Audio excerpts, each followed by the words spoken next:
आदर, अभिनंदन, आभार और नमस्कार। A very very good evening to one and all.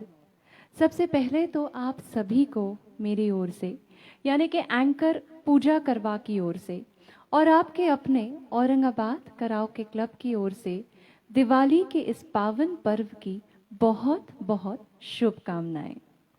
दोस्तों, आज हम यहाँ पर आए हैं आप सभी के लिए एक बेहद ही स्पेशल ऐसा वर्चुअल शो लेकर, एक बेहद ही स्पेशल ऐसा वर्चुअल इवेंट लेकर आप सभी संगीत प्रेमियों के लिए। औरंगाबाद कराओके क्लब ये जाना जाता है गीत और संगीत के लिए, या ये कह सकते हैं एक्सक्लूसिवली कराओके सिंगिंग के लिए। लेकिन औरंगाबाद कराओके क्लब के इस प्लेटफॉर्म पर आज एक नया, एक बेहद यूनिक सा ऐसा शो होने वाला है आप सभी संगीत प्रेमियों के लिए। हमारे इस वर्चुअल शो में यानी कि इस फेसबुक लाइव इवेंट में ऐसा पहली बार होने जा रहा है जहां पर आज के हमारे जो कलाकार हैं वो गाएंगे नहीं बल्कि एक स्पेशल से म्यूजिकल इंस्ट्रूमेंट को प्ले करेंगे।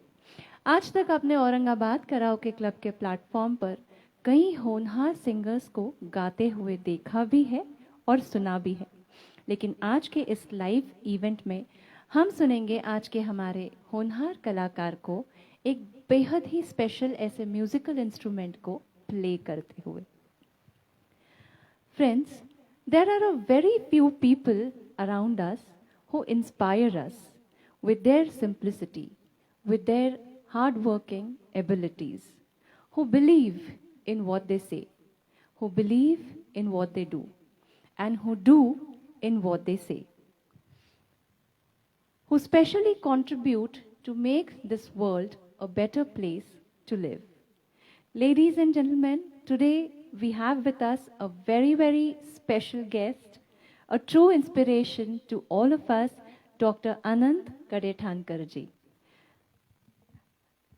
A very, very warm welcome to you, sir, on behalf of Aurangabad Karaoke Club. आपका वेलकम है सर यहाँ पर।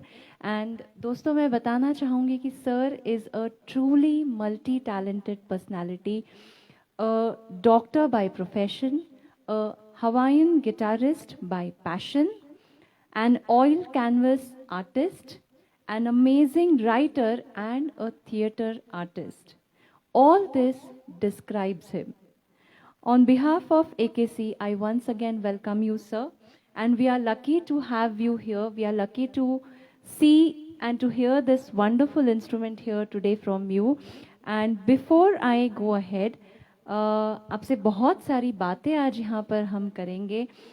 अभी अभी मैंने जैसे हमारे सभी दर्शकों को बताया कि डॉक्टर साहब की इतनी सारी खूबियाँ हैं और इसीलिए आज का जो हमारा ये शो है इसका नाम हमने रखा है व्यक्ति एक और कला अनेक, क्योंकि इतनी सारी खूबियाँ, इतनी सारी कलाएं हैं डॉक्टर साहब की। तो एक एक करके डॉक्टर साहब आज हम यहाँ पर आपकी कलाओं के बारे में जानेंगे, आपसे बहुत सारी गपशप हम करेंगे। लेकिन उससे पहले मैं चाहूँगी कि आज के इस शाम की शुरुआत हम म्यूज़िक से करेंगे, क्योंकि Aurangabad karaoke club is known for music. और मैं आपसे रिक्वेस्ट करूँगी कि पहला परफॉर्मेंस जो है वो आप हमारे सभी दर्शकों के लिए कर दीजिए।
Truly an amazing performance doctor साहब. आणि जसं हे गाणं आहे ना, सूर तेची छेडिता गीत उमगले नवे, खरंच आज अगदी नवे गीत नाही पण म्युझिक इथे नक्कीच उमगलेलं आहे. कारण औरंगाबाद कराओके क्लबच्या या प्लॅटफॉर्मवर मला वाटतं पहिल्यांदाच असं कोणीतरी इन्स्ट्रुमेंटल परफॉर्मन्स इथे देत आहे. आणि friends, this is exactly how Hawaiian guitar plays. आणि डॉक्टर साहब, मी तुम्हाला इथे सांगू इच्छिते की आपले जे औरंगाबाद कराओके क्लबचे फाउंडर आणि ओनर आहेत नगरकर सर, त्यांनी जेव्हा मला हा कन्सेप्ट सांगितला की पूजा असा असा एक इव्हेंट आपण इथे करणार आहोत आणि जिथे डॉक्टर साहेब येतील आणि ते अतिशय सुंदर पद्धतीने हवायन गिटार प्ले करतात, तर आय वॉज व्हेरी हॅपी. कारण त्याची अनेक होते. मुख्य कारण असं होतं की मला हा कन्सेप्ट अगदी युनिक वाटला, अगदी नवीन वाटला. कारण मी पर्सनली म्युझिक या फील्डशी मागच्या 4-5 वर्षांपासून जुडलेली आहे. आणि हवायन गिटार जरी हा कन्सेप्ट जुना असेल, कारण मी जेव्हा स्टडी करत होते आजच्या या इव्हेंटबद्दल, तेव्हा 1800पासून मी बघितलं हा कन्सेप्ट आहे, पण हवायन गिटार हे मी पहिल्यांदा ऐकलं होतं. So I was very excited to know की what exactly is Hawaiian guitar. कारण मला वाटतं मला आणि माझ्यासारख्या बरेच जे आपले दर्शक आहेत त्यांना ती नॉर्मल गिटार जी असते तीच आम्हाला माहिती आहे. त्यामुळे हे पहिल्यांदा मी पाहिलं की हॉरिझॉन्टल प्लेसमेंट करून एखादी गिटार इतक्या सुंदर पद्धतीने वाजवली जाऊ शकते. आणि ही तुमची अद्भुत कला आहे सर.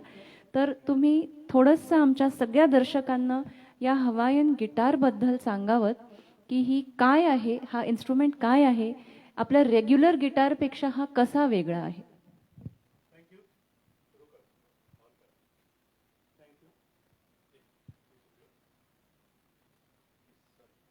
थँक्यू. मला इथे बोलवल्याबद्दल आपले खूप खूप आभार. ॲक्च्युली ही हवाईन गिटार जेव्हा लोकांना आपण गिटार म्हणून सांगतो त्यावेळेस त्यांना ती गिटार अपेक्षित असते जी लोक अशी खांद्यावर घेऊन फिरतात, गळ्यात घालून वाजवतात, हिरोईनला इम्प्रेस करण्याकरता किंवा स्टेजवरून वाजवतात, ती स्पॅनिश गिटार. परंतु ही हवाईन गिटार, याला लॅप स्टील गिटार पण म्हणतात. लॅप म्हणजे आपण मांडीवर घेऊन वाजवू शकतो आणि स्टील म्हणजे ह्या स्टीलनी वाजवतो. ती गिटार जी आहे ती बोटांनी वाजवायची, ही स्टीलनी वाजवायची, म्हणून याला स्टील गिटार म्हणतात. एक्चुअली ये गिटार का यूज़ बॉलीवुड में काफ़ी बार हुआ है. पुराने काफ़ी गाने ऐसे हैं जिसमें इसका इस्तेमाल हुआ है, लेकिन उस गिटार के कंपैरिजन में ये थोड़ा पीछे रह गया है. लेकिन अगर आपको कोई गाना लीड करना है, गाना जैसे वोकल की जगह आपको रिप्लेस करना है, तो हवाईन गिटार इज बेस्ट. क्या बात आहे सर, क्या बात आहे. आणि हे जे तुम्ही मला स्टील दाखवताय हे ह्यानी प्ले केलं जातं. होय, ती गिटार बोटानी वाजवतात, ही स्टीलनी त्यावर ठेवून वाजवतो. ओके. आणि ह्याचे पण काही प्रकार येतात सर, जसं नॉर्मल गिटार जी असते ती इलेक्ट्रिक असते आणि मला त्यातली नॉलेज बऱ्यापैकी नाही आहे. त्यामुळे ह्याचे काही वेरिएंट्स आहेत. नहीं, इसमें ये वेरिएंट है. एक तो अकोस्टिक गिटार आता है जो जिसके लिए ये इलेक्ट्रिसिटी का ज़रूरत नहीं, ओके. उसको एम्पलीफाई करने का ज़रूरत नहीं. आप उसको अकोस्टिक है तो छोटे रूम में आप उसको लेकर बजा सकते हैं. उसका भी साउंड जो है काफ़ी मधुर होता है. ओके. क्या बात है sir. Thank you for this wonderful piece of information. और आपकी वजह से आज मुझे और हमारे सभी दर्शकों को ये बहुत ही नया और ऐसा अद्भुत सा इंस्ट्रूमेंट यहाँ पर देखने को मिल रहा है. दोस्तों, बहुत सारी बातें अब यहाँ पर होंगी म्यूज़िक रिलेटेड, सर की जितने भी खूबियाँ हैं उनसे रिलेटेड. पर इससे पहले अब मैं सर से रिक्वेस्ट करूँगी कि बढ़ते हैं आज के हमारे अगले म्यूज़िकल परफॉर्मेंस की ओर और सुनते हैं कि क्या कहती है हमारी ये हवाईन गिटार अगले गीत के जरिए.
क्या बात आहे सर, क्या बात आहे.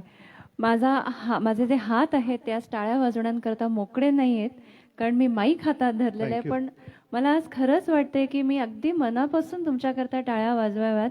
आणि ज्या पद्धतीने तुम्ही हे इथे प्ले करताय ना, असं वाटतंय की गाणं थांबूच नये, ते प्ले होत राहावं आणि होत राहावं. अतिशय असा सुंदर performance sir. Thank you. Friends, today we have with us Dr. Anant Kadethankar ji, MD, Medicine and Physician. He is practicing in Aurangabad since 1995 and is specialized in the treatment of hypertension and diabetes. Sir is also the first one in Aurangabad to start the most innovative treatment of EECP. Sir, what does that mean, EECP? Enhanced external counter pulsation. ये Okay. Actually जो heart patient है जिनका bypass हो गया है, angioplasty हो गई है और फिर भी उनको तकलीफ है हार्ट ये चेस्ट पेन की, तो ऐसे केस में अगर आप आगे कुछ नहीं ट्रीटमेंट कर सकते तो इस ट्रीटमेंट से उनको काफ़ी राहत मिल जाती है. That's a very great job, sir. तो आपने ये इन्वेंट किया है. You have started. नहीं, मैंने I'm नहीं. sorry, मैंने गलत वर्ड यूज किया. You were the one to start this in Aurangabad. Correct. Okay. And you started this in Aurangabad since? For last 6 years. For last 6 years, sir is practicing the technique of EECP for the patients of hypertension, heart disease. for heart disease. That's truly wonderful, sir. इसी से मेरा अगला question है sir. It is related to your profession.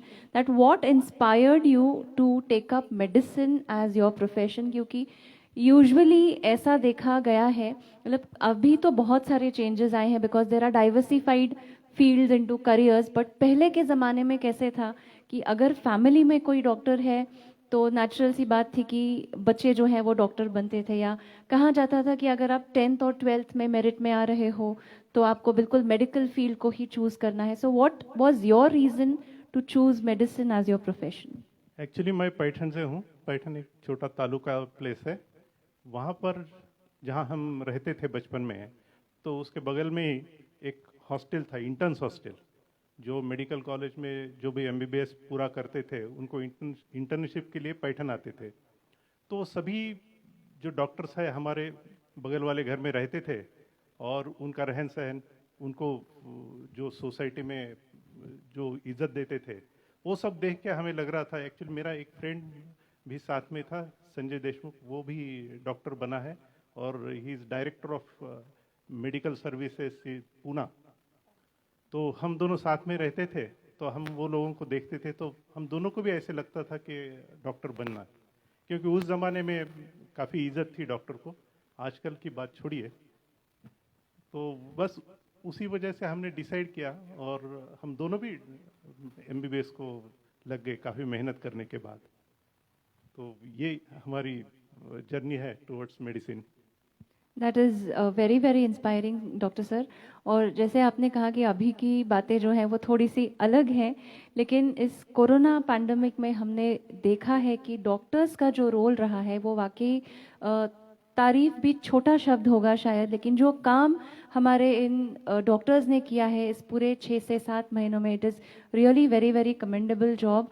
और corona warriors जो हमने इन्हें नाम दिया है, आई थिंक आप कुछ कहना चाहेंगे? हाँ, ये तो बिल्कुल पॉजिटिव बात है अपने इस समाज के लिए, क्योंकि अभी डॉक्टर्स को अच्छी नज़र से देख रहे हैं. Yes. ये ऐसा ही बरकरार रहना चाहिए. रहेगा सर. एंड हम भी अपील करेंगे कि डॉक्टर्स जो हैं, हम सब ने अभी देखा है सर कि किस तरीके से दिन रात एक करके डॉक्टर्स ने अभी काम किया है. तो this will definitely continue. And friends, let me tell you that sir has also served as a major in the Indian army. तो देश के लिए बहुत कुछ कर गुजरने का मौका भी सर को मिल चुका है.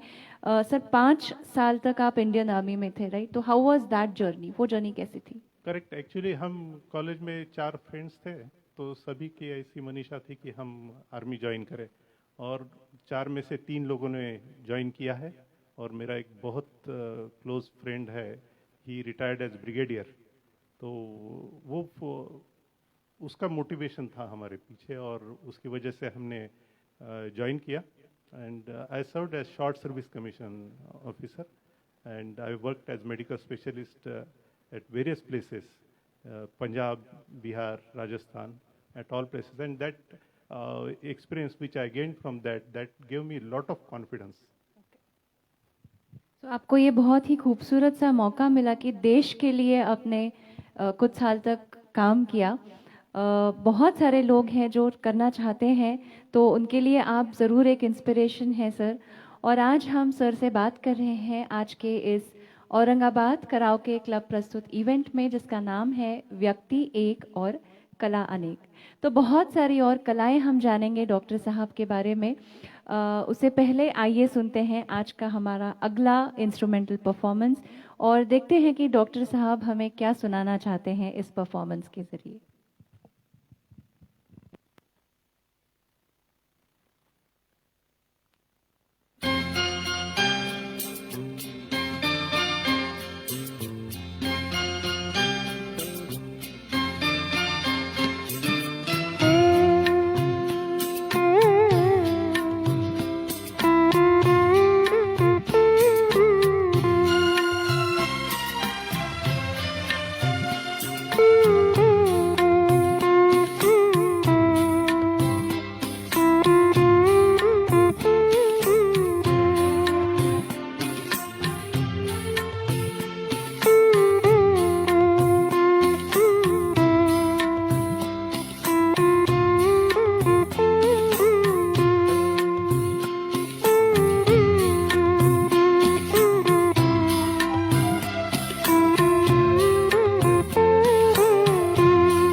क्या बात है डॉक्टर साहब, बहुत ही खूब, बहुत ही बढ़िया। और थैंक मेरे पास शब्द नहीं है कि मैं कैसे आपके एक एक इंस्ट्रूमेंटल जो आप प्ले कर रहे हैं हमारे सभी दर्शकों के लिए, मैं किन शब्दों में आपकी तारीफ करूं।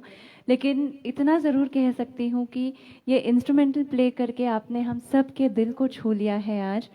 और ये बेहद ही खूबसूरत सी ऐसी गज़ल है जिसे गाया था जगजीत सिंह साहब ने। करेक्ट। मैं खुद जगजीत सिंह साहब की एक बहुत बड़ी फ़ैन हूँ और उनके गज़ल्स को सुनती रहती हूँ, पर इंस्ट्रूमेंटल सुनने का मौका जो है वो बहुत कम मिलता है। तो आज हमें ये मौका मिला है आपकी वजह से, और फिर एक बार आपको थैंक यू कहना चाहूँगी। और दोस्तों फिर एक बार बढ़ते हैं म्यूज़िक रिलेटेड टॉपिक की ओर और बात करेंगे डॉक्टर साहब से म्यूज़िक के बारे में। Friends, let me tell you that Dr. Sahab has released 4 musical CDs. Doctor साहब की 4 म्यूजिकल सीडीज रिलीज हुई हैं अब तक। सर उनमें भी आपने ये इंस्ट्रूमेंटल ही प्ले किया है। करेक्ट। और ऐसे ही अलग अलग जॉनर्स के सॉन्ग्स सर ने इन इंस्ट्रूमेंटल सीडीज में प्ले किए हैं। तो सर मैं आपसे पूछना चाहूँगी कि एज अ गिटारिस्ट आपने मुझे बताया कि आपकी ये जर्नी शुरू हुई 1980 में, राइट? तो कैसे ये जर्नी शुरू हुई, या रादर मेरा सवाल ये है कि गिटार ही क्यों? इतने सारे म्यूजिकल इंस्ट्रूमेंट्स हैं, तो कैसे आपको पता चला that one day you are going to be a wonderful guitarist? What inspired you to play a guitar? Actually बचपन में कुछ चीज़ें ऐसी होती है कि अपने आप हम अट्रैक्ट हो जाते हैं। मैं जब छोटा था, स्कूल में था, तब जब क्रिकेट के कमेंट्री में जब ये इसके ट्यून्स लगते थे, सुनील गांगुली के गिटार के ट्यून्स लगते थे टी टाइम में, तो वो मैं सुनता था और पता नहीं कैसे मैं अट्रैक्ट हो गया। तब मुझे ये पता नहीं था कि ये क्या चीज़ है, इलेक्ट्रिक गिटार कैसे होती है। फिर एक दिन ऐसा आया कि जब मैं मेडिकल कॉलेज में था तो मेरे रूम के सामने ही एक लेट शिवाजी भोसले नाम था उनका, वो रहते थे और वो खुद गिटार बजाते थे। वो बहुत ही बढ़िया गिटार और बांसुरी बजाते थे। वो एक्चुअली पंडित हरिप्रसाद चौरसिया के शिष्य थे। तो वो खुद ये बजाते थे, तो मैंने उनको देखा और थोड़े से विम्जिकल पर्सनैलिटी थी, लेकिन आखिर उनको विश्वास हुआ कि मैं उनसे वो सीखने आया हूँ। तो he was my first teacher, और तब उनके रूम में मैंने ये गिटार देखी और तब से वो 1980 से मेरा ये जर्नी शुरू हो गया। काफ़ी साल तक उन्होंने कुछ सिखाया। उसके बाद ये लर्निंग प्रोसेस तो हमेशा चालू रहती है, कंटिन्यूस प्रोसेस है, अभी भी सीख रहा हूँ। बाद में मुझे फिर एक पूना में पंडित मनीष अमानो है, उनसे सीखा। फिर यहाँ पंडित विश्वनाथ ओक जी है, उनसे भी मैंने गिटार सीखा। वो बजाते नहीं, लेकिन उन्होंने मुझे करेक्ट गाइड किया कि मुझे क्या करना है। और पिछले कुछ महीनों में मुझे पता चला कि सुनील गांगुली एकेडमी के एक शिष्य जो खुद बहुत बड़े गिटारिस्ट है, जो कोलकाता में रहते हैं, मिस्टर सोमनाथ दास, तो मैं अभी उनसे सीख रहा हूँ और मैं फॉर्चुनेट हूँ कि उनसे मुझे सीखने का मौका मिला है। तो ऐसा ये जर्नी शुरू हुआ है और ये जर्नी तो कंटिन्यू रहेगा, कुछ ना कुछ नया सीखते जाते हैं। That is a truly inspiring story sir. मतलब देखिए, क्रिकेट देखने से आपने शुरुआत की और क्रिकेट देखना छोड़कर नहीं, मतलब क्रिकेट देखते देखते आप कहाँ से कहाँ आ गए। क्रिकेट के बीच में से जो है you connected to guitar, right? Actually ऐसे होता है ना, अब अगर कोई फेयर लगता है और हम एक बच्चा वहाँ जाता है तो उसको कई सारे खिलौने देखने को मिलते हैं, और उसमें अचानक उसको ऐसा खिलौना दिखता है कि जो काफी दिन से उसके दिमाग में था और ये लेना है। तो वैसे मेरे साथ हुआ है। तो संजोग संजोग की बात बात है। कह सकते और हैं जो हम। अभी ये इन सब गुरु से सीखा हूँ, तो जो भी मेलेडी मेरे बज में हुई तो वो सब पूरे गुरु की देन है। क्या बात है और सर, क्या बात है। जो भी इसमें कमियां होगी वो मेरी है। आई एम श्योर जहाँ पर भी वो होंगे आज आपको वहाँ से ब्लेस कर रहे हैं, and you are truly lucky to be blessed to have guidance from all such great teachers. और इसी के साथ सर बढ़ते हैं आज के अगले परफॉर्मेंस की ओर। मुझे पंडित गोपाल जी मिश्रा, उन्होंने भी कुछ सिखाया है। That is truly wonderful sir. मतलब इतने होनहार टीचर्स ने आपको जो गाइडेंस दिया है, you are truly lucky to be guided by all these wonderful teachers.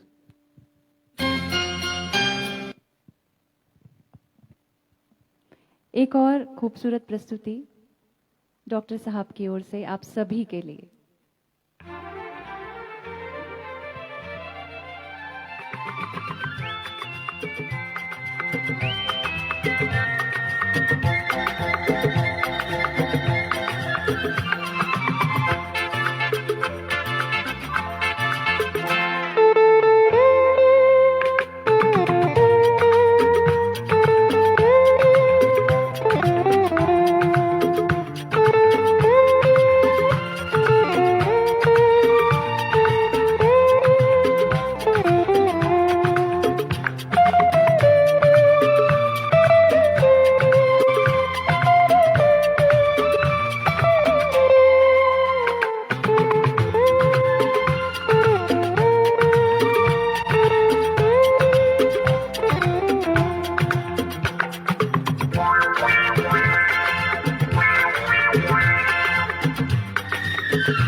Yet another wonderful performance by doctor साहब।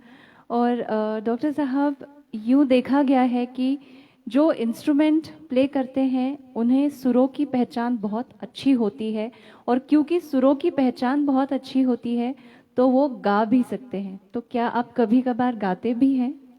कभी कभी गाता हूँ, लेकिन इतना अच्छा गायक नहीं हूँ। एक्चुअली कोई भी इंस्ट्रूमेंटलिस्ट हो उसकी गाने की हमेशा इच्छा रहती है, तमन्ना रहती है, इसीलिए मैंने आपसे ये पूछा। लेकिन मैं इतना अच्छा गाने वाला नहीं हूँ, कभी कभी गाता हूँ। ओके, लेकिन आप जिस तरीके से ये इंस्ट्रूमेंट को प्ले कर रहे हैं, मुझे नहीं लगता है कि आप अच्छे से गाते नहीं होंगे। तो फिर कभी मौका मिलेगा तो सर आपका गाना भी बिल्कुल सुनेंगे, क्योंकि आज जो है, आज की जो स्पेशलिटी है हमारी, वो है ये हवायन गिटार। तो दोस्तों, व्यक्ति एक कला अनेक में अब बारी है कि और एक कला के बारे में हम जाने, जो कि है डॉक्टर साहब की कला। और कहते हैं कि मन की भावनाओं को व्यक्त करने का सबसे बेहतरीन तरीका होता है कि बहुत सारे रंगों को पेंट ब्रश के जरिए पेपर या कैनवस पर उतारा जाए। तो अपने ही मन के भावनाओं को कुछ इसी तरीके से कैनवस पर ऑयल पेंटिंग के जरिए रेखांकित करते हैं डॉक्टर अनंत कड़ेठानकर जी। तो डॉक्टर, ये जर्नी जो है, जो स्टेथोस्कोप और इंजेक्शंस को छोड़कर पेंट ब्रश कैसे आपके हाथ में आया, और कैसे आपको टाइम मिला कि मेडिकल प्रोफेशन जो होता है, it is very very time consuming, you have to be on your toes all the time, emergencies होती हैं। तो इतने सारे जो आपकी खूबियां हैं, आप कैसे इन सबको टाइम दे पाते हैं सर? एक्चुअली सबसे पहले तो मैं ये जो मेरा ऑयल पेंटिंग है उसके बारे में कुछ बताना चाहूँगा। मैं जब फौज में था तब मेरे पास एक पेशेंट एडमिट था जो खुद एक चित्रकार था, और उसको जो बीमारी थी उसका मैंने, जैसे लीवर है, स्प्लीन है, उसका एक डायग्राम मैंने उसके केस पेपर पर निकाला था। तो उसको पसंद आया मतलब उसने देखा कि ये बिल्कुल एक्यूरेट निकाला है, तो he volunteered, he asked me whether I wanted to learn painting. तो मैंने हाँ कहा, तब टाइम था कुछ, तो उसने फिर वो मुझे सिखाया। लेकिन तब से मुझे इतनी लगन हो गई कि मैंने वो आज तक छोड़ा नहीं है। तो कुछ पेंटिंग्स मैं यहाँ लाया हूँ जो अपने दर्शकों को दिखाएंगे हम। और मैं हमेशा सोचता हूँ कि ये गाना और जो पेंटिंग है उसमें काफ़ी सिमिलरिटीज़ है। इसके बारे में मैं बाद में बात करूँगा, लेकिन जैसे 7 स्वर है वैसे 7 रंग है, और जैसे सुर एक दूसरे में मिल जाते हैं वैसे रंग भी मिल जाते हैं। जो वो पूरी तरह से मिल जाते हैं तभी उसका अच्छा नज़ारा देखने को मिलता है। तो मैं कुछ मेरे पेंटिंग्स है यहाँ दर्शकों को सर, मैं चाहूंगी कि हमारे दर्शक भी देखें कि आपने कैसे किए हैं। You want me to help you sir? मैं हेल्प करूं? Thank you. एक्चुअली ये पेंटिंग्स के बारे में मैं बताता हूँ कि मैंने पहले जो है पोर्ट्रेट्स ज़्यादा निकाले हैं, और एक मेडिकल थीम लेके, मेडिकल में बहुत सारे जो इन्वेंशंस हुए उसके बारे में कुछ निकाले हैं। लेकिन अभी हाल में मैं, जैसे बताया था, मेरा जो क्लोज फ्रेंड है ब्रिगेडियर RR जोशी, जो धर्मशाला में पोस्टेड था, तो उसके घर गया था, तब हमने काफ़ी सारा ट्रैवलिंग किया, तो बहुत अच्छा नज़ारा था, तो वो मैंने इसमें निकाला है। क्या बात है तो सर। इसका मोस्ट प्रोबेबली जनवरी फरवरी में मैं एग्जीबिशन रखने वाला हूँ। ये मैं बताना चाहूँगी दोस्तों आप सभी को कि सर ने मोस्टली पोर्ट्रेट्स किए हैं और लैंडस्केप पेंटिंग की है। तो उन्हीं में से ये एक पेंटिंग है, बहुत ही खूबसूरत पेंटिंग है ये सर। तो जो आप धर्मशाला गए थे और वहाँ पे जो आपने देखा है उसे आपने पोर्ट्रेट किया है, बहुत बहुत ही खूबसूरत सी पेंटिंग है सर ये। और दोस्तों, सर के पेंटिंग्स के अब तक 2 आर्ट एग्जीबिशंस हो चुके हैं। तो ये भी एक और खूबी है सर की कि ये पेंटिंग्स करते हैं और उन्हीं पेंटिंग्स के आर्ट एग्जीबिशन भी होते हैं। तो अब तक महाराष्ट्र में, यानी कि औरंगाबाद में, सर के 2 आर्ट एग्जीबिशंस ऑलरेडी हो चुके हैं। एंड वी विश कि जल्द ही सर का तीसरा एग्जीबिशन भी जल्द से जल्द हो, ताकि हम सब जाकर देख सकें।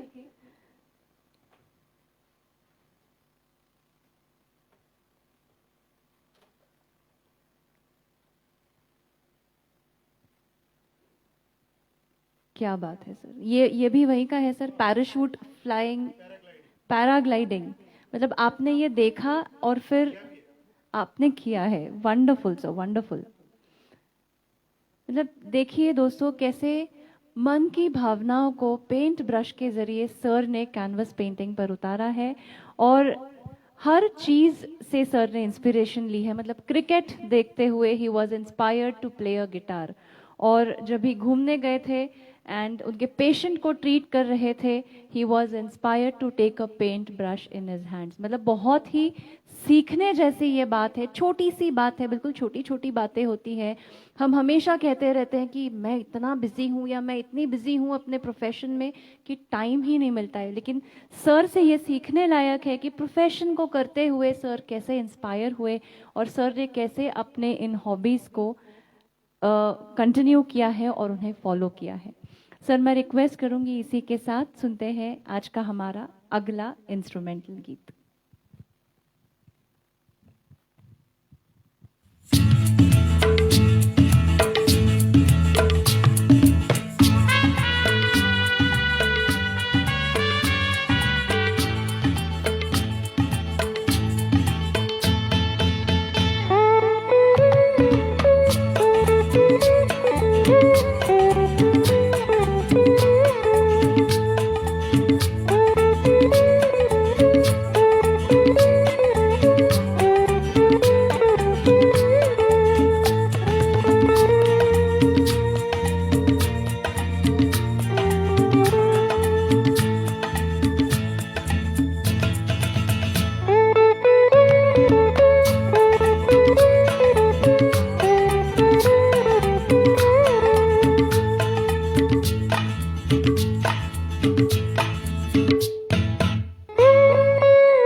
क्या बात आहे. म्हणजे सर, आज तुम्ही अगदी तयारीने इथे आलेले आहात. मराठी गाणी, हिंदी गाणी आणि होठों से छू लो तुम असे गझलसुद्धा तुम्ही आम्हाला इथे ऐकवलेली आहेत. त्यामुळे अगदी तुम्ही प्रत्येक जॉनरचं गाणं इथे प्ले करून दाखवताय आमच्या सगळ्या ऑडियन्ससाठी.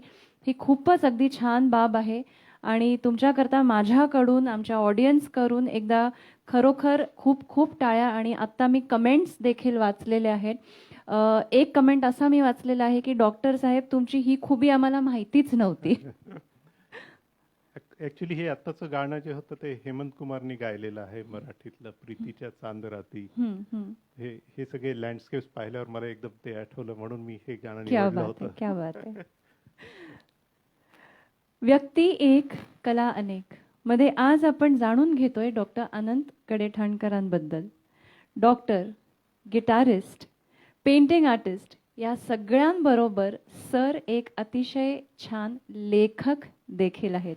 म्हणजे सरांची पुढची कला जी आपण जाणून घेणार आहोत ती म्हणजे लेखकाची कला. सर एक लेखक म्हणजेच रायटर आहेत. डॉक्टर साहेबांनी आत्तापर्यंत मराठी लिटरेचरमध्ये 3 पुस्तकं लिहिलेली आहेत. ह्यांची 3 पुस्तकं आजपर्यंत पब्लिश झालेली आहेत आणि त्यांची नावं आहेत इटालियानो, लिटमस आणि साल्मन. सर मी थोडीफार हे पुस्तकांच्या मागच्या बाजूला जे सारांश दिलेलं असतं पुस्तकांबद्दल, ब्लर्ब. हां, त्याला काय म्हणतात सर? ब्लर्ब. ब्लर्ब. ओके.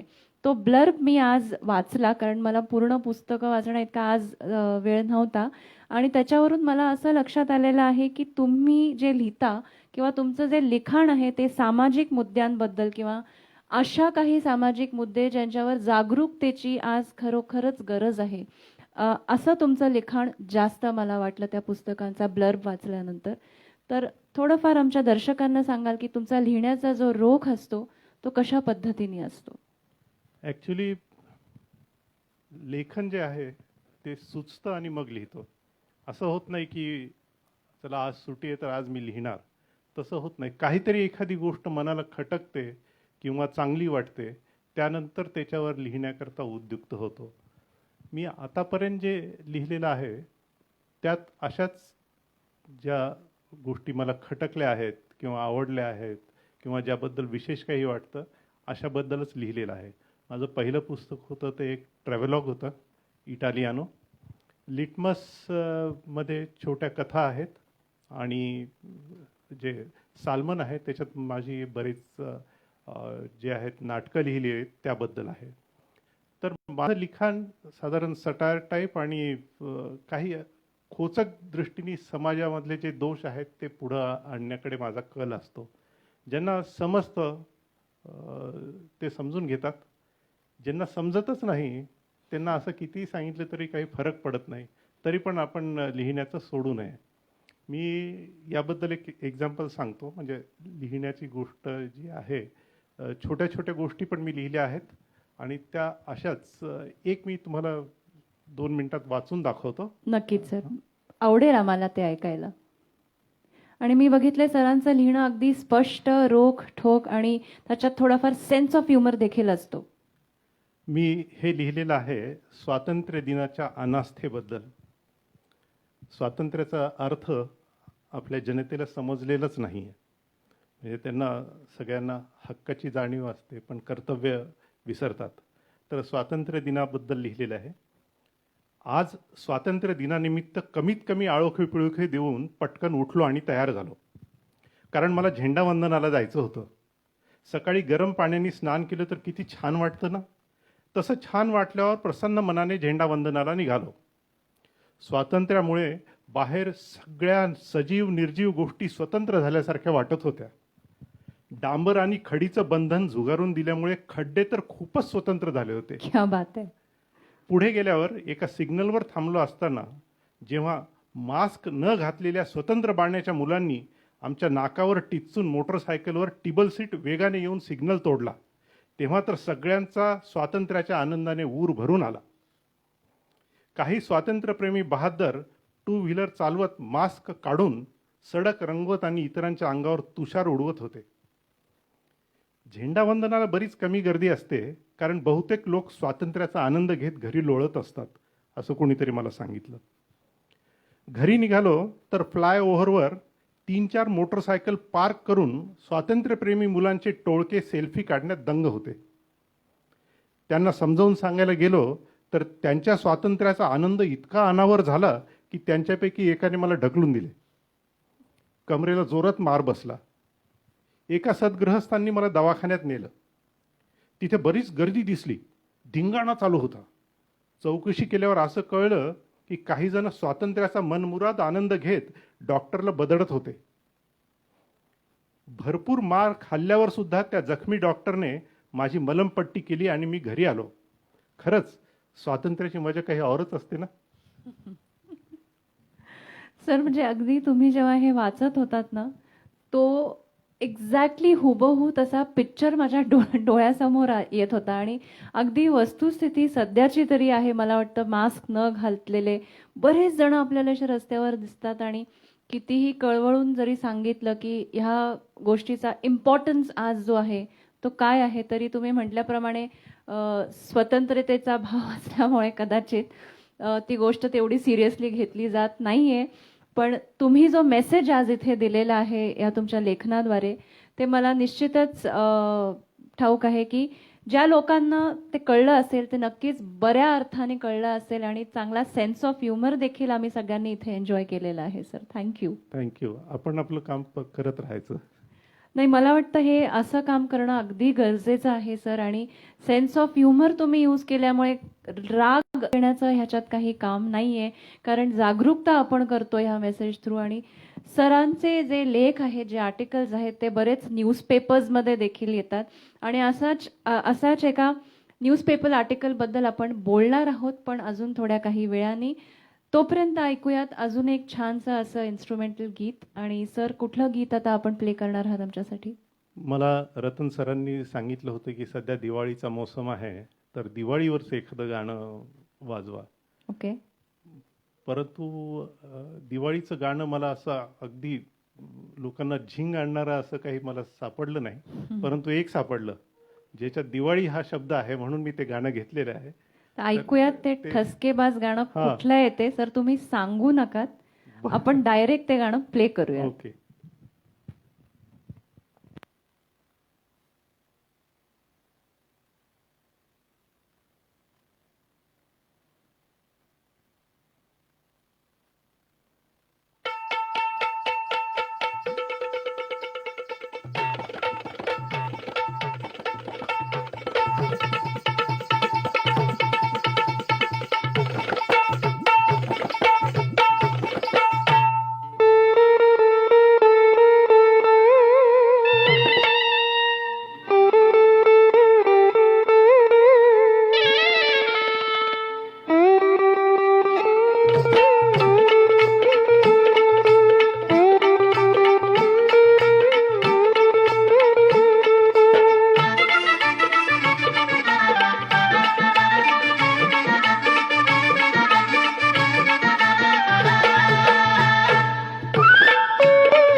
जसं हे गाणं आहे अगदी ठेकेबाज, तसं ठेकेबाज हा तुमचा परफॉर्मन्स इथे झालेला आहे. आणि दिवाळी हे या गाण्यात कसं आहे, तर मी ते थोडेसे 4 लाईन्स इथे आपल्या दर्शकांना म्हणून दाखवणार होते.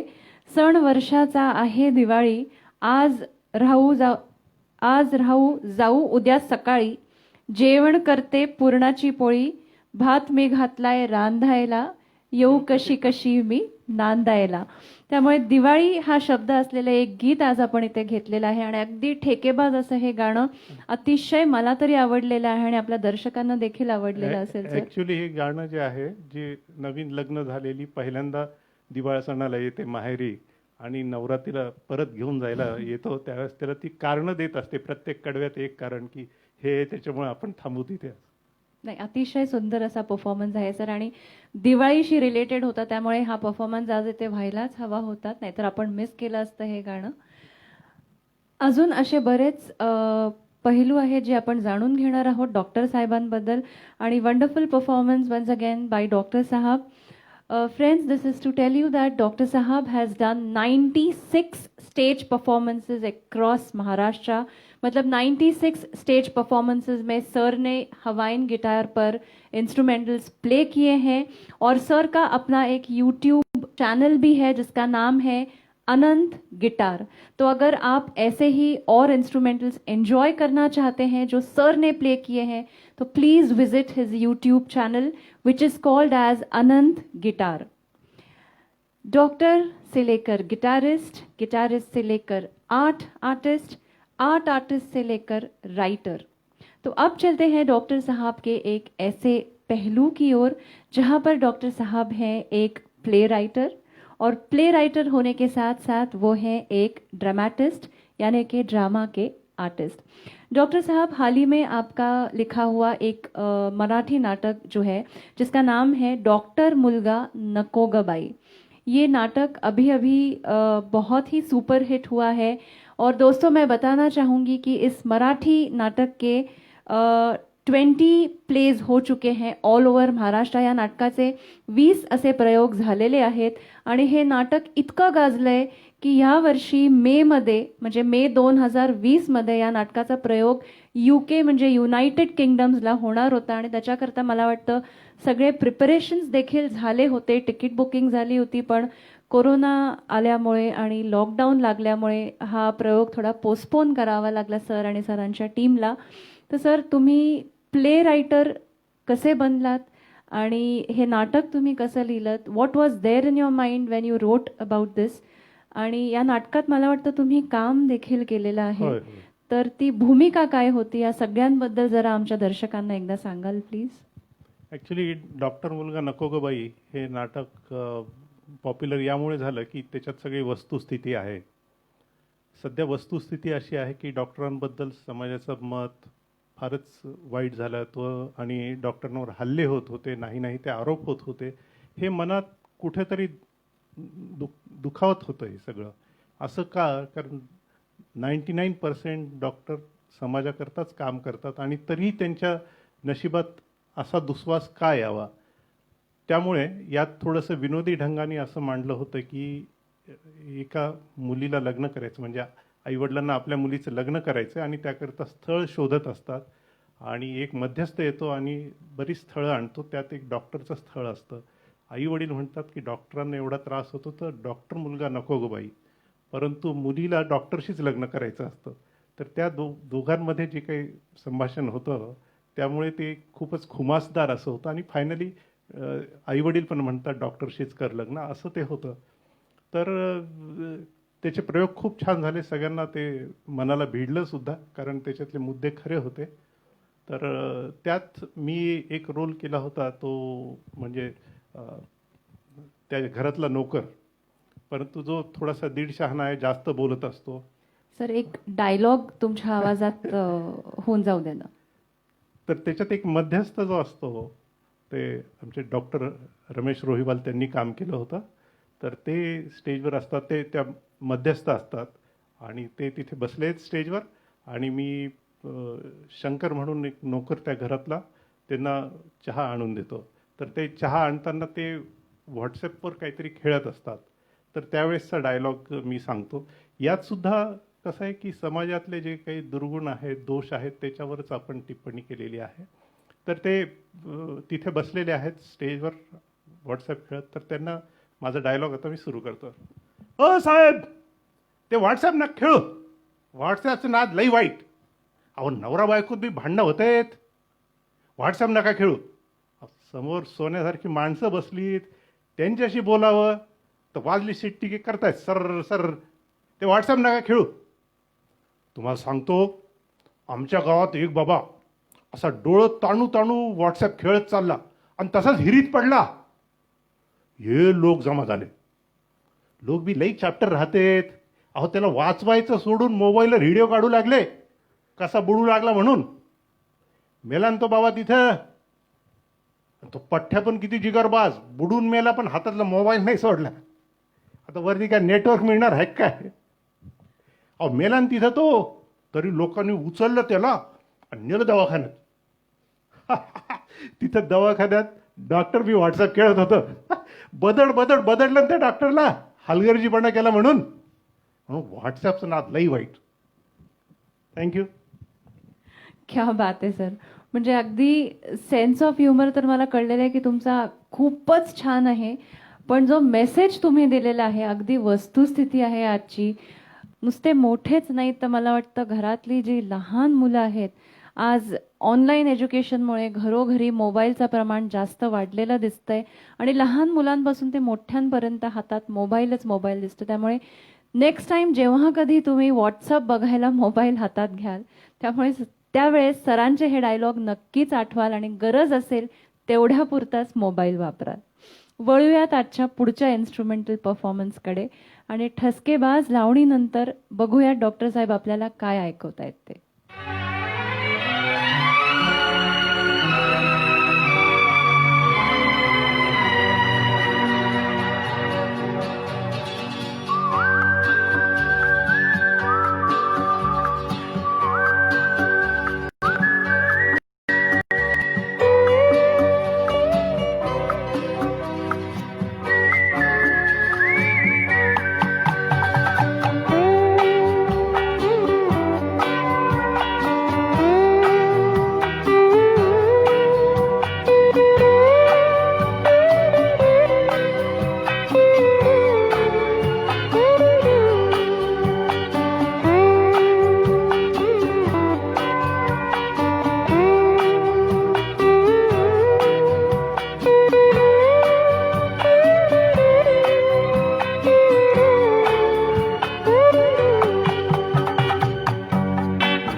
क्या बात है डॉक्टर साहब, शाम का ये हसीन वक्त है और ये गाना जो था बिल्कुल शाम को डिस्क्राइब कर रहा था, ये शाम मस्तानी मदहोश किए जाए, तो बिल्कुल ऐसे ही ये शाम बहुत ही खूबसूरत और बहुत ही मस्तानी हुई है, क्योंकि जो इंस्ट्रूमेंटल्स डॉक्टर साहब हम सब के लिए यहाँ पर प्ले कर रहे हैं, वाकई में लग रहा है कि ये शाम जो है ये यूं ही बस चलती रहे और रुके ही नहीं, डॉक्टर साहब प्ले करते रहे और हम सब ऐसी को ऐसे इस तरीके से सुनते रहे. Friends, let me tell you, Dr. Sahab had got a chance to play in the most famous Ellora festival. So we are truly lucky कि आज आप औरंगाबाद कराओके क्लब के प्लेटफॉर्म पे यहाँ पर इंस्ट्रूमेंटल्स प्ले कर रहे हैं. And to tell you, Aurangabad karaoke club is always committed to bring something unique for its audience. और आज हमने जो ये कोशिश की है कि एक नया और एक ये यूनिक ऐसा वर्चुअल इवेंट हमारे दर्शकों के लिए हम लेकर आए हैं.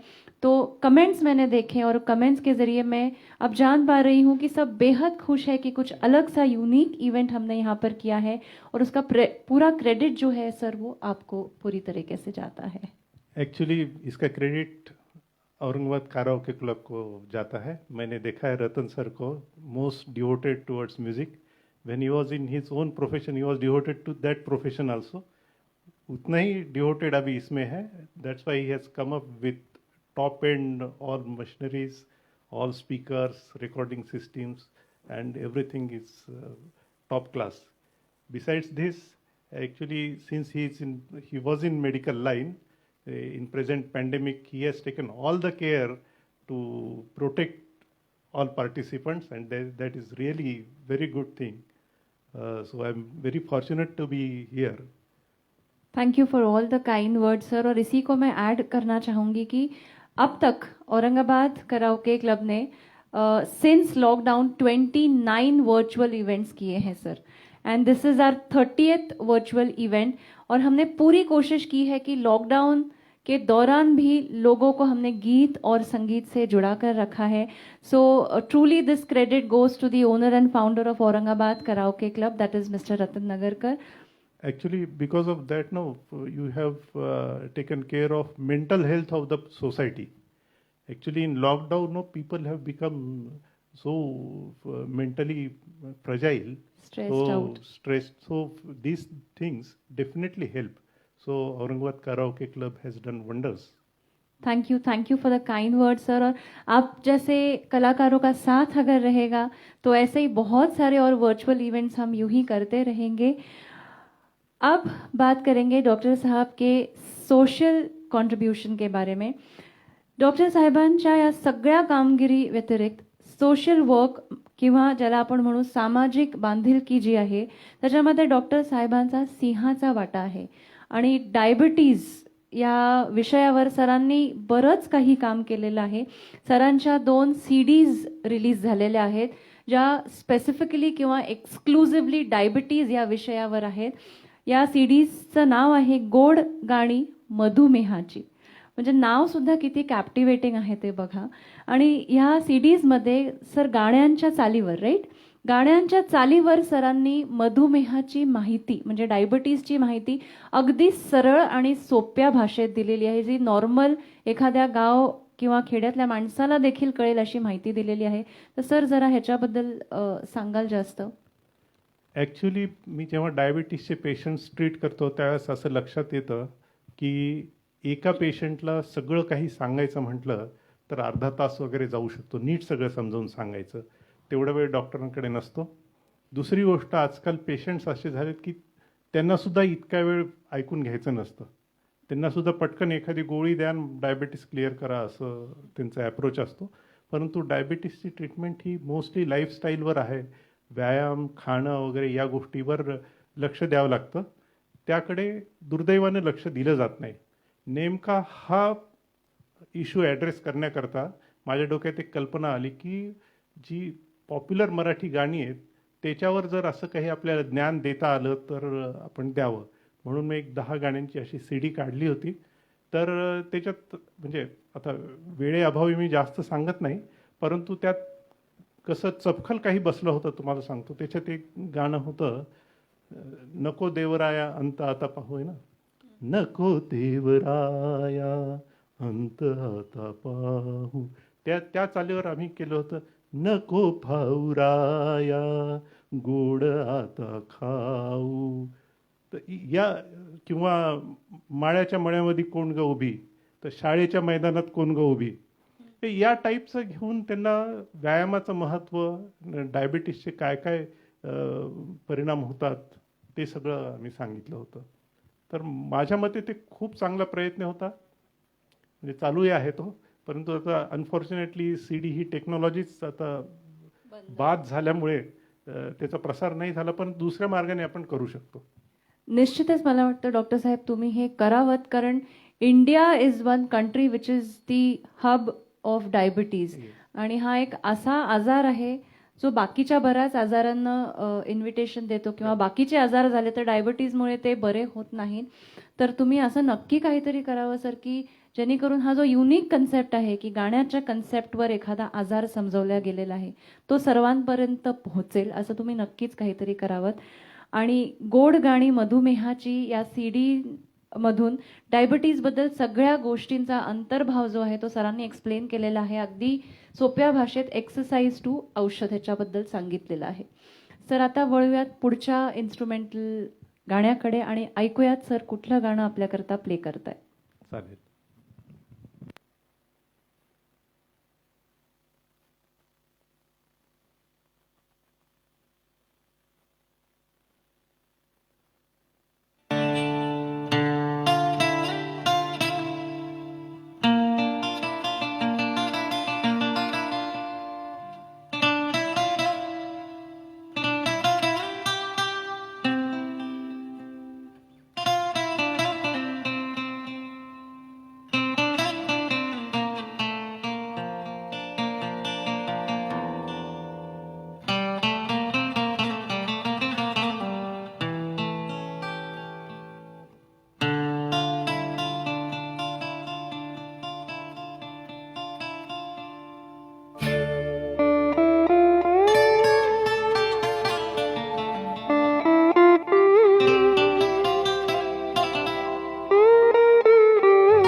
क्या बात है डॉक्टर साहब, तुम भी चलो हम भी चले, चलती रहे जिंदगी। दोस्तों, जिंदगी कैसे भी हो लेकिन इसे चलना तो पड़ेगा ही, या चलना तो ज़रूरी ही है। सुख दुख ये सब आते जाते रहेंगे, लेकिन ज़िंदगी जो है वो चलना बहुत ज़रूरी है। और आज बहुत सारी इंस्पिरेशन हमने डॉक्टर साहब से यहाँ पर ली हुई है। एक या दो सवाल डॉक्टर साहब जो है वो मैं आपसे पूछूंगी अभी। बीच में मैंने कहीं एक आर्टिकल आपका पढ़ा था। दोस्तों, जैसे कि मैंने कहा कि डॉक्टर साहब के बहुत सारे आर्टिकल्स न्यूज़पेपर में भी छप चुके हैं। उन्हीं में से एक आर्टिकल था जिसका नाम था डेंजरस कॉन्फ्रेंस, और बहुत ही हिलेरियस आर्टिकल था ये, वेरी वेरी कॉमेडी आर्टिकल जो मुझे बहुत अच्छा लगा। तो मैं चाहूँगी थोड़ा सा आप हमारे दर्शकों को इस कॉन्फ्रेंस के बारे में बताइएगा। एक्चुअली जब ये कोरोना पैंडेमिक शुरू हुआ तो उसके बारे में मैंने ये लिखा था कि उसमें थीम ऐसी थी कि एक रिपोर्टर ऐसे जा रहा था और उसके पास एक मच्छर आया, मॉस्किटो।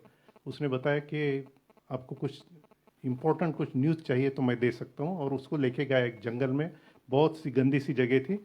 और वहाँ पर जाके रिपोर्टर ने देखा तो एक बहुत बड़ी कॉन्फ्रेंस थी। जो कॉन्फ्रेंस थी वो सब जंतु, वायरसेस, बैक्टीरिया, डायबिटीज़, हाइपरटेंशन, इन सभी बीमारियों की थी। और उस पर एक उनका मोटो लिखा था, किल देम ऑल बाय 2020। तो रिपोर्टर वो मच्छर को पूछता है, ये देम कौन है? तो उसने कहा, यू मैनकाइंड, ह्यूमन रेस। ये जो कॉन्फ्रेंस है ये सब ह्यूमन रेस को ख़त्म करने के लिए बुलाई है। एंड हमारे में एक योद्धा है कोरोना नाम की, वो सबको चित करने वाली है। तो उस पर ये था। और उसमें बहुत सारी ऐसी चीज़ें थी जो हम लोगों ने समझ लेना चाहिए कि उसमें एक डायलॉग ऐसा है इबोला का। इबोला वायरस था। इबोला वायरस ने बताया कि ये ह्यूमंस होते कौन है, जो भगवान ने दी है ये पूरी ज़मीन सबके लिए दी है, सिर्फ ह्यूमंस को नहीं दी है। तो ये पूरा सब खत्म करके जो अभी अपना खुद का चला रहे, तो इनको ख़त्म करना चाहिए और इसी ढंग से वो ख़त्म हो जाएंगे। ये ज़रूरी मैसेज इसमें से मिलना चाहिए। और मुझे खुशी होती है कि इस पर एक एनिमेशन फिल्म इंग्लैंड में बनाई है। तो माय मराठी यूके नाम की एक चैनल है, एक डॉक्टर इंगड़े है जो यहाँ से गए हैं यूके में और वहीं सेटल हुए हैं। तो उनका वो चैनल है, और and it was appreciated all over England. क्या बात है सर, मतलब बहुत ही अच्छा मैसेज आपने इस आर्टिकल के थ्रू दिया है कि भगवान ने बनाई हुई ये जो दुनिया है ये सभी के लिए है, और हम जो कर रहे हैं आज वो कहीं ना कहीं कुछ हद तक ही सही पर गलत है। अगर किसी को ये किल देम ऑल बाय 2020 ये यूट्यूब पर सर्च करके या फेसबुक पे भी मिल जाएगा ये एनिमेशन। डेफिनेटली दोस्तों, अगर आप भी ये एनिमेटेड शॉर्ट फिल्म देखना चाहते हैं जैसे लिखा है डॉक्टर साहब ने, तो यूट्यूब पे you can search it. It's called as kill them all by 2020। It's a UK animated film and definitely watch it, ताकि आपको पता चलेगा कि इससे मैसेज जो है ये कितना बढ़िया और सुंदर सा मैसेज है।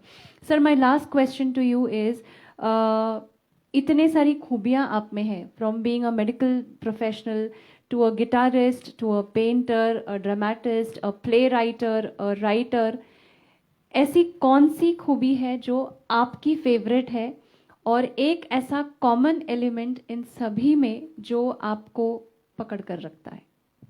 एक्चुअली मेरे सब हॉबीज़ में मेरा फर्स्ट लव जो है वो गिटार की तरफ है, और मैं उसका ही ज़्यादा प्रैक्टिस करता हूँ। लेकिन मैंने ये देखा है कि जितनी भी ऐसी आर्ट्स है सभी में कुछ ना कुछ कॉमन होता है। जैसे मैंने बताया कि इसके 7 स्वर, तो वहाँ 7 रंग है। और ये जो प्रिंसिपल्स है, जैसे म्यूज़िक में न्यूआंसेस होते हैं, उसमें भी छोटे छोटे अलग अलग कलर्स जो हम नॉर्मल पे नहीं देख सकते, ये सब चीज़ें होती है। तो इसको पहचानना ये सबसे ज़रूरी है। True, very true. और मेरा फाइनल कहना यह है कि इंसान ने एक छोटे बच्चे की तरह होना चाहिए। ऑलवेज जो भी चीज़ अच्छी होगी या देखने लायक हो उसकी तरफ अट्रैक्ट होना चाहिए। अभी हमारा सब खत्म हो गया, ऐसे निराशा वाली चीज़ें नहीं चाहिए। Thank you sir. बिल्कुल अच्छी बात सर ने यहाँ पर कही कि छोटे बच्चे जो होते हैं, हम देखते हैं कि जो चीज़ पसंद आई वो बिल्कुल मन से कर लेते हैं या मन से मांग लेते हैं। तो ये बिल्कुल अच्छी बात सर ने यहाँ पर कही है कि always stay with your hobbies. आपको जो भी अच्छा लगता है उसे दिल से कीजिए, उसे मन से कीजिए। सर को थैंक यू कहने से पहले मैं आप सभी को बताना चाहूँगी आने वाले हमारे इवेंट के बारे में, जो कि है 21 नवंबर के दिन। ये एक सीनियर सिटीजन स्पेशल इवेंट होगा and we are doing this since the past 4 years। ये कॉन्जिक्यूटिवली हमारा चौथा इवेंट है which is a senior citizen special event called as एक से बढ़कर एक, औरंगाबाद कराओके क्लब का स्पेशल सीनियर सिटीजन इवेंट। यानी इस इवेंट में जितने भी मेंबर्स परफॉर्म करेंगे ये सभी सीनियर सिटीजन्स होंगे। ये इवेंट होने जा रहा है 21 नवंबर के दिन, यानी सैटरडे को। एक से बढ़कर एक इसका नाम होगा। तो आप सभी से मैं रिक्वेस्ट करूंगी, do not miss this event. This is brought to you specially by Aurangabad Karaoke Club. Thank you.